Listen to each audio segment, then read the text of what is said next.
Now, for you to understand history, the Bible presents this as history, that Christ is the center of history, his crucifixion. 1,000 years before Christ was David. 1,000 years before David was Abraham. 1,000 years before Abraham was Noah. And about 1,000 years before Noah was Adam. After Christ, in America, for our historical perspective, the Vikings, were riding around and conquering stuff in 1000 AD. 1,000 years later is us today. The world is going to be around for at least another 1,000 years. The millennium. The Bible says people are going to be living on earth for 1,000 years after the return of Christ. That is world history. It kind of reminds me of if you were shifting your car. Here's neutral, first, second, third, and then, you'd have your lower gears. There are only, in the Bible, about 7,000 years of history that God says is for humanity. Now, either you believe that it is what it says, or you don't. The Old Testament that we have today is made up of 39 books. How did it get into that form? By Ezra. Ezra put the Bible into the form that it's in.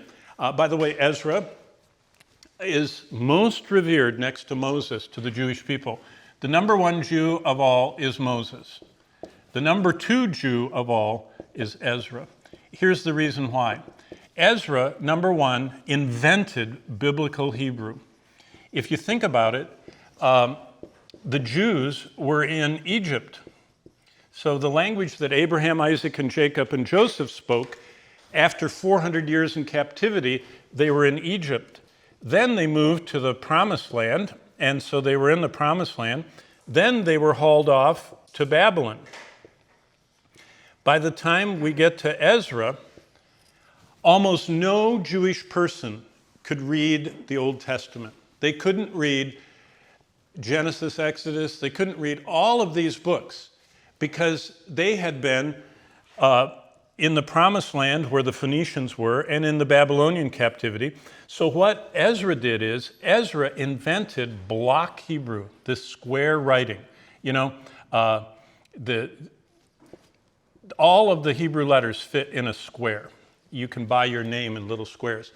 That's the first thing he did. He did biblical Hebrew. Second thing is he took all of the Old Testament and copied it into this new biblical Hebrew. And number three, why everybody loves him, he started the synagogues. So the Bible we have today is in the order, those books, because of Ezra's work.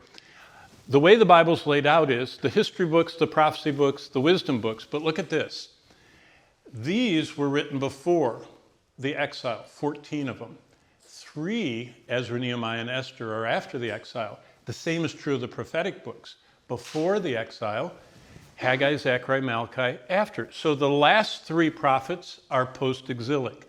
The last 3 history books are after the exile. And look what's right in the middle. A theology of suffering, Job. A theology of worship, Psalms. A theology of how to live is Proverbs. A theology of life. Now, there's a difference between how to live and life. The kind of big picture is in Ecclesiastes. The everyday practical how to get along with people is in Proverbs. And then, I love Song of Solomon. I wish I was teaching Song of Solomon. Did you know Song of Solomon is about Solomon? In fact, these 3 books were written by Solomon. This is when he's young. This is when he's young, in love, Song of Solomon. Then after, in his, kind of parenting years, he wrote Proverbs. And the end of his life, he wrote Ecclesiastes. Song of Solomon is a story about Solomon, the richest man in the world, owning all these properties, and there was no social media. So no one knew what he looked like. You ever thought about that? King Solomon was only known up close by a few people because he was the king. So he went one day to one of his farms, not wearing his crown and everything, and he noticed this woman working in one of his farms in a vineyard. And he actually worked with her. That's what the book is. Have you read Song of Solomon lately? It's the most beautiful book. He's working and he falls in love with her, and he tells her, I'm coming back. Wait for me. I'm coming back.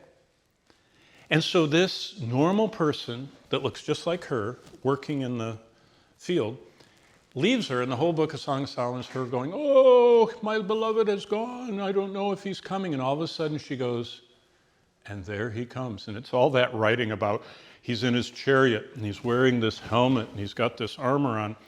And everyone said, it's the owner of the vineyard, the king. And so all the workers are standing like this. And Solomon walks down, takes his helmet off, and walks over and stands in front of her. And she's got her head down. And he said, I told you I'd come back. And she goes, it's you. And it's the most beautiful love story in the world. And it's an amazing book, and it's a theology of love, and what a great book, but I'm not teaching that.